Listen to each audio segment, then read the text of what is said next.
দেখি হয় কিনা।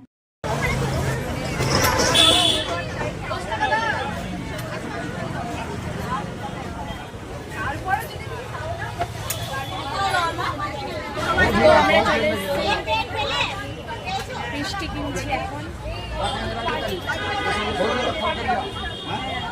আজকে প্রচুর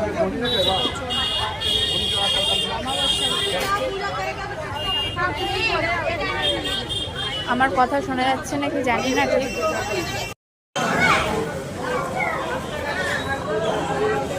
বাপরে আজকে যা ভিড় হয়েছে, লাইনও পড়েছে মনে হয় না।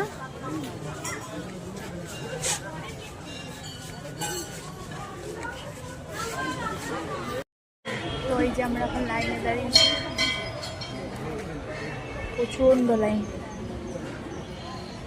এই লাইনটা বেশি বড়, এই লাইনটা তাও কম আছে।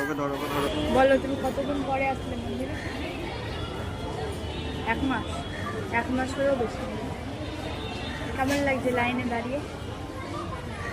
জোরে বলে শুনতে হবে না কেউ, লজ্জা পাচ্ছি। ভিড় হয়ে গেছে, আমরা মন্দির পর্যন্ত গেছিলাম, ভেতরটায় ঢুকতে পারিনি, এত ভিড়। ওর পাপা ঢুকেছে। যাই হোক, আমরা বজরংবলী, মা মনসা এদেরকে পুজো দিয়ে নিলাম। এবার চলো তোমাদেরকে সবাইকে দেখাচ্ছি।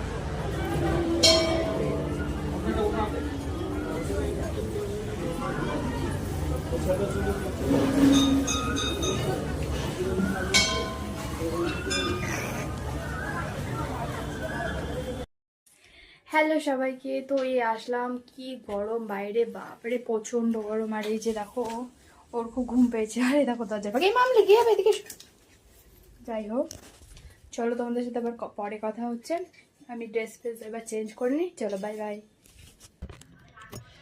Good afternoon. এখন বাজে প্রায় 1:30।